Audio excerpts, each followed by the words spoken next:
Hi, I don't have a catchphrase, and pirate software is honestly just like Twitter condensed into a whole human being.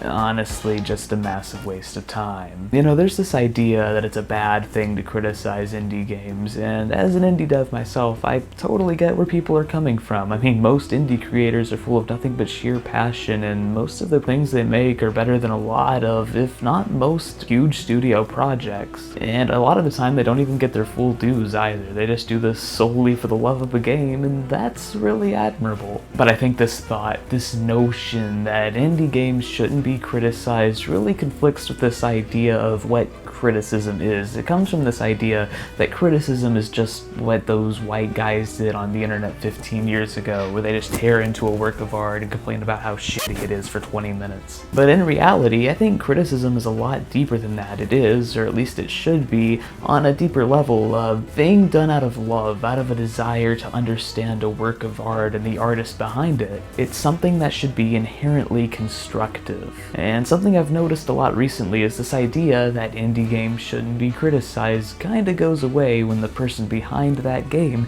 is a controversial figure, and that brings me to pirate software. Now, if it isn't obvious enough, I do not like pirate software very much, and there's a lot of reasons for that, but to keep it short, I'll just sum up my reasons here.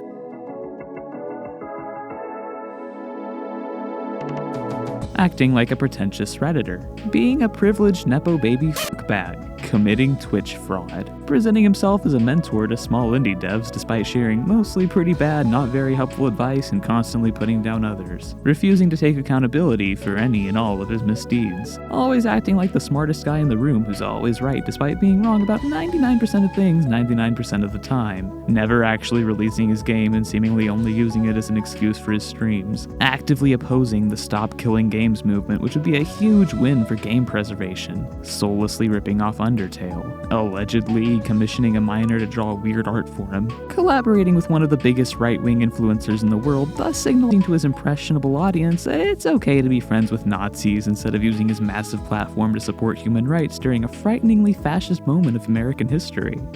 Honestly, just being really annoying.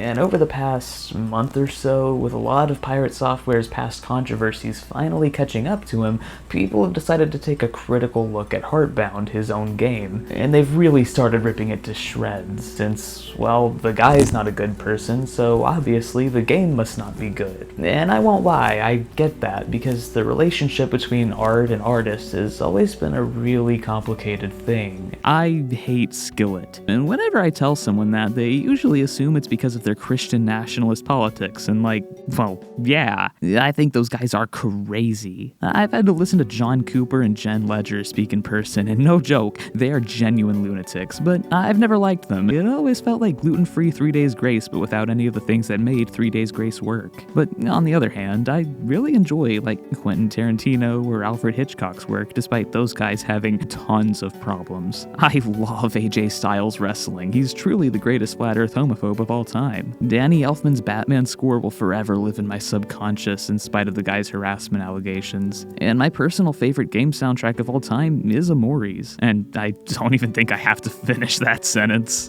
Ultimately, I don't think you can separate the art from the artist. I really think the best way to take in art is to also take in its creator, all of them, not just leaving out the bad parts and only ingesting the good. They should be held accountable for their actions, but that doesn't mean their art should be thrown out as well. We can't just pretend Rosemary's Baby is a horrible movie now just because of the horrific things Roman Polanski did, because, well, that'd be insane.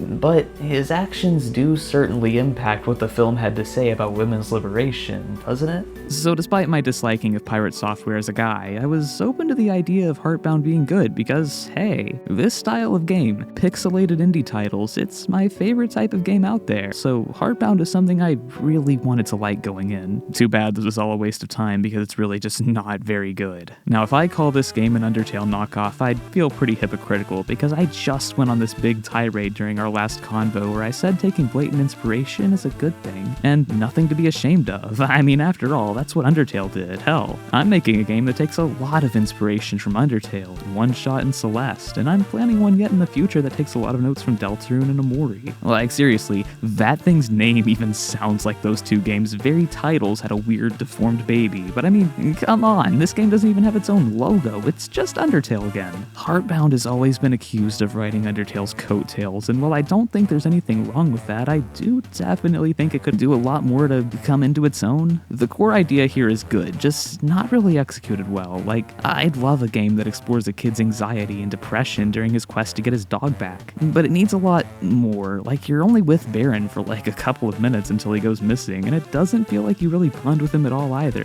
Like, imagine if Breath of the Wild didn't have all the flashbacks. I wouldn't give a piss about saving Zelda, but getting to see what she's like and seeing her struggle and seeing her relationship with Link makes me think, oh wow, I feel this need to save her and reunite these two bastards. I don't know, maybe that's a weird comparison, but that's what comes to my mind at least. And there are a ton more issues with Heartbound, a lot having to do with the comedy and character building. Like, it all works in, say, something like Undertale or Amori because it's all so cohesive. Everything happens for a reason, and it all builds towards whatever those stories are just trying to get across. But that's simply not the case here, and I'll just leave it at that. Case in point, I think criticism is important, especially for an unfinished project, because it's the only way to see actual improvement. The game I'm actively pouring my heart and my soul into is going to be completely free when it comes out, and I don't really think it's going to get a lot of attention from people, but even then, I do want it to be criticized because I want to become the best artist that I can.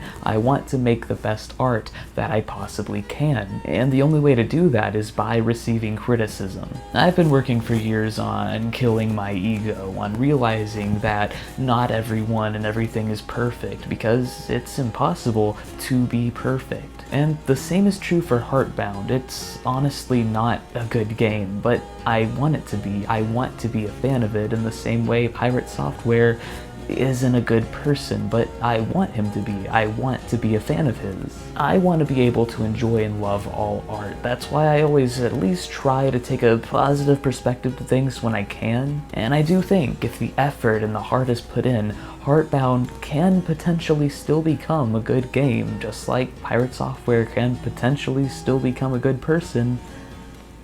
The only problem with that is it's Pirate Software we're talking about, so realistically, he's gonna sit around and do nothing for 7 years.